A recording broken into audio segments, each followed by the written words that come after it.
Hello friends, എല്ലാവർക്കും നമസ്കാരം. അപ്പം നമ്മളെ ചെക്കൻ്റെ നമ്മളെ പൃഥ്വിരാജിൻ്റെ സിനിമ റിലീസാവാൻ വേണ്ടി പോവുകയാണ്. നവംബർ 21-നാണ് വിലായത്ത് ബുദ്ധ എന്ന് പറയുന്ന സിനിമ റിലീസാവാൻ പോകുന്നത്. മറയൂർ ചന്ദനം എന്നൊക്കെ പറഞ്ഞിട്ടുള്ള ചന്ദനക്കൊള്ള എന്നൊക്കെ കേട്ടിട്ടില്ലേ? അപ്പോൾ അങ്ങനത്തെ ഒരു സംഭവം നമ്മൾ ചന്ദനക്കൊള്ള അതൊന്നും നമ്മൾ കണ്ടിട്ടൊന്നുമില്ല. പുഷ്പ ഒരു സിനിമ നമ്മൾ ചന്ദനം മറ്റേ അതിൽ അല്ലു അർജുന് ഒരു സംഭവം ഷവറാക്കുന്ന ഒരു സാധനമൊക്കെ കാണുന്നുണ്ട്. അതിന്റെ ഒന്നാം ഭാഗം രണ്ടാം ഭാഗം ഇറങ്ങി മൂന്നാം ഭാഗം ഇറങ്ങാൻ വേണ്ടി പോകുന്നുണ്ട്. അപ്പൊ അതൊന്നുമല്ല സംഭവം. ഇത് മറയൂർ ചന്ദനം മോഷണവുമായി ബന്ധപ്പെട്ടിട്ടുള്ള ഒരു സംഭവമാണെന്നാണ് പറയാൻ കേൾക്കുന്നത്. കാരണം അത് പൃഥ്വിരാജിന്റെ സിനിമ ആയ കാരണം കൊണ്ടും അയാളെ ഒരു സ്പെഷ്യൽ ക്യാരക്ടറാണ്. കാരണം ഒരു പ്രത്യേക രൂപത്തിലുള്ള സാധനങ്ങളാണ് കൂടുതലും പുള്ളി എടുക്കുക. കാരണം അയാളെ സിനിമകളൊക്കെ എടുത്തു കഴിഞ്ഞാൽ തന്നെ പൃഥ്വിരാജിന്റെ സിനിമകൾ എടുത്തു കഴിഞ്ഞാൽ തന്നെ മനസ്സിലാവും എന്ത് ഒരു, അതായത് പ്രത്യേക തരത്തിലുള്ള ക്യാരക്ടറുകളും അതുപോലെ കഥാപാത്രങ്ങളും ഒക്കെയാണ് ആള് കൂടുതൽ എടുക്കുക. കാരണം ആൾക്ക് അങ്ങനെയാണ് വെറൈറ്റി ആഗ്രഹിക്കുന്ന ഒരാളാണ് ആര്, പൃഥ്വിരാജ്. കൂടുതൽ ജനങ്ങളുടെ ഹൃദയത്തിലേക്ക് എങ്ങനെ കടന്നു ചെല്ലാം, അല്ലെങ്കിൽ ജനങ്ങളുടെ ഹൃദയം എങ്ങനെ കൈയടക്കാം, പ്രേക്ഷകരെ എങ്ങനെ നെഞ്ചിലേറ്റി എടുക്കാം എന്നൊക്കെയുള്ള സംഭവങ്ങളുള്ള ഐറ്റംസുകളുള്ള വെറൈറ്റി ആളാണ് ആര്, പൃഥ്വിരാജ്. ഇപ്പൊ പൃഥ്വിരാജ് എന്ന് പറഞ്ഞു കഴിഞ്ഞാൽ സംവിധായകനും കൂടിയിട്ടാണ്. ഏതേ എമ്പുരാനും ലൂസിഫറൊക്കെ നമ്മളെ കണ്ടതാണ്. അപ്പൊ അതിനെക്കാട്ടും അടിപൊളിയായിട്ടുള്ള ഐറ്റംസ് ആയിട്ടാണ് ഇപ്പൊ ഈ വരാൻ വേണ്ടി പോണത്. ആര്, വിലായത്ത് ബുദ്ധ എന്ന് പറയുന്നത്. അപ്പൊ വിലായത്ത് ബുദ്ധയില് പൃഥ്വിരാജിന്റെ ക്യാരക്ടർ എന്ന് പറഞ്ഞു കഴിഞ്ഞാൽ ഒരു വെറൈറ്റി ആണ്, ഒരു സസ്പെൻസ്, ഒരുപാട് സസ്പെൻസ് ഉണ്ട്. കാരണം ഈ കൊള്ള നമ്മളിപ്പോ സാധാരണ വിചാരിക്കില്ല, ഇത് പറഞ്ഞു കഴിഞ്ഞാല് ചന്ദനക്കൊള്ള അല്ലെങ്കിൽ കുറച്ച് അവിടുന്ന് മരം മോഷ്ടിക്കുക അല്ലെങ്കിൽ ഇതാക്കുക ആ സംഭവം ഒന്നല്ല.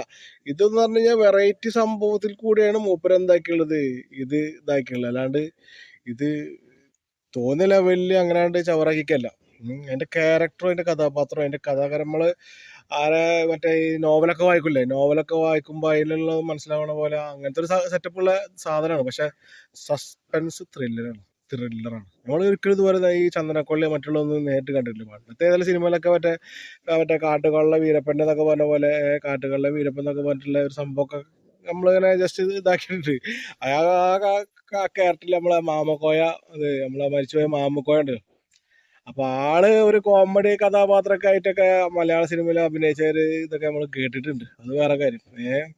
പക്ഷെ ഇത് എന്ന് പറഞ്ഞു കഴിഞ്ഞാൽ വിലായത്ത് ബുദ്ധ ആ ഒരു പേര് എന്ന് പറഞ്ഞു കഴിഞ്ഞാൽ ഒരു വല്ലാത്തൊരു പേരാണ്. അത് ആ നോവൽ വായിക്കുന്നവർക്കാണ് മനസ്സിലാവൂടോ എന്ത് അത് വേറെ ആയിട്ടാണെന്നുള്ളത്. കാരണം അതൊന്നും റിയൽ ആയിട്ട് നമ്മൾ കാണുമ്പോൾ സ്ക്രീനിൽ തന്നെ കാണുമ്പോൾ ആ ഒരു സംഭവം കാണുമ്പോൾ ഒരു ഇതുണ്ടല്ലോ മനസ്സിനും, അതുപോലെ തന്നെ ഇത് കാണുമ്പോൾ ഒരു എന്റർടൈൻമെന്റ് ഉണ്ടല്ലോ, അതൊരു വെറൈറ്റി അനുഭവം. കാരണം ദൃശ്യവിരുന്ന് എന്ന് പറഞ്ഞു കഴിഞ്ഞാൽ അങ്ങനെയാണ്. ഇത് സംഭവം എന്ന് പറഞ്ഞു കഴിഞ്ഞാൽ പൃഥ്വിരാജിന്റെ അപ്പൂപ്പ പടമായിട്ട് ഒന്നും വരില്ല. കാരണം പൃഥ്വിരാജ് ക്യാരക്ടറുകൾ അതുപോലെ കഥ തിരഞ്ഞെടുക്കുമ്പോൾ എന്ന് പറഞ്ഞു കഴിഞ്ഞാൽ വെറൈറ്റീസ് നോക്കിയെടുക്കുന്ന ആളാണ് ആര്, പൃഥ്വിരാജ് എന്ന് പറഞ്ഞ ആള്. കാരണം യുവൻ സൂപ്പർ സ്റ്റാറാണ് ഈ പൃഥ്വിരാജ് എന്ന് പറഞ്ഞ ആള്. പ്രത്യേകിച്ച് ആരാണ്, ഡയറക്ടർ കൂടിയിട്ടാണ്. അതാണ് ലൂസിഫറും അതുപോലെ എമ്പുരാനൊക്കെ. ഇനിയിപ്പോൾ അടുത്തതിന് മൂന്നാം ഭാഗം വേറെ വരുന്നുണ്ട്, അത് വേറെ കാര്യം. അപ്പോൾ അത് ഇതിന് ഞാൻ പറയില്ല, അതിൻ്റെ കഥകളൊക്കെ കാര്യങ്ങളൊക്കെ അവിടെ എടുക്കട്ടെ. വിലായത്ത് ബുദ്ധ എന്ന് പറഞ്ഞ സാധനം നവംബർ 21 റിലീസാകുമ്പോൾ പൊന്നാരം മക്കളെ തിയേറ്റർ പൂരപ്പറമ്പാവും എന്നുള്ള യാതൊരുവിധ സംശയവും വേണ്ട. കാരണം അത് ചവറാക്കി ഹലാക്കിൻ്റെ ഔലൂസും കഞ്ഞി ആക്കുന്നതിനുള്ള യാതൊരുവിധ സംശയം വേണം. കാരണം ചക്ക എന്ന് പറഞ്ഞ മാങ്ങ, മാങ്ങ എന്ന് പറഞ്ഞ തേങ്ങ, തേങ്ങ എന്ന് പറഞ്ഞ ഒലക്ക, ഹൗൻ്റെ അലാക്കിൻ്റെ ഔലുസും കഞ്ഞി എന്ന് ആ സമയത്ത് പറഞ്ഞിട്ട് കാര്യമില്ല. കാരണം തിയേറ്റർ പറമ്പ് കൈയടക്കാൻ പോകുന്നത് നമ്മളെ പൃഥ്വിരാജാണ്. നവംബർ 21 എന്ന് പറഞ്ഞു കഴിഞ്ഞാൽ കേരളത്തിലെ തിയേറ്ററുകൾ അങ്ങനെ പ്രകമ്പനം കൊള്ളും. പ്രകമ്പനം കൊള്ളും എന്ന് പറഞ്ഞു കഴിഞ്ഞാൽ നവംബർ 21 റിലീസാവാണ്, വിലായത്ത് ബുദ്ധ റിലീസാവാണ്. അപ്പൊ തിയേറ്റർ പിടിച്ചടക്കാൻ വേണ്ടിയിട്ടാണ് നമ്മൾ ചെക്കൻ പറഞ്ഞത്. ചെക്കൻക്ക് വിജയാശംസകൾ നേർന്നില്ല പിന്നെ നമ്മൾ ഈ വീഡിയോ ചെയ്യൽ അർത്ഥമില്ലല്ലോ. വിലായത്ത് ബുദ്ധ വിജയിക്കട്ടെ. വിലായത്ത് ബുദ്ധ എന്ന് പറഞ്ഞു കഴിഞ്ഞാൽ കളക്ഷൻസ് ഒരുപാട് കളക്ഷൻസ് നടക്കും. കാരണം എന്ന് പറഞ്ഞു കഴിഞ്ഞാൽ ഇപ്പൊ സിനിമകളൊക്കെ എന്ന് പറഞ്ഞു കഴിഞ്ഞാൽ കളക്ഷനും മറ്റുള്ള കാര്യങ്ങളൊക്കെ വളരെ കുറവായിട്ടാണ് പോകണമെന്നാണ് പലരും പറയുന്നത്. പല സിനിമകളും മറ്റേ ഫ്ലോപ്പായി പോകുന്നൊക്കെ പറയുന്നുണ്ട്. OTT ഒക്കെ വളരെ കുറഞ്ഞിട്ടുണ്ട്. അപ്പോൾ എന്തായാലും സിനിമകൾക്ക് റിലീസാവണം, നമുക്ക് ദൃശ്യവിരുന്ന് കിട്ടണമെന്നുണ്ടെങ്കിൽ സിനിമകളൊക്കെ വിജയിക്കണം. എല്ലാവരും സിനിമകൾ തിയേറ്ററിൽ പോയിട്ട് തന്നെ കാണണം. എന്നെങ്കിലാണ് അതിൻ്റെ ഒരു ഇത് ഫാമിലിയൊക്കെ ആയിട്ട് പോയിട്ട് കണ്ടെങ്കിലാണ് അതിൻ്റെ ഒരു വൈബ് ഉള്ളൂ കേട്ടോ. അത് വേറെ കാര്യം.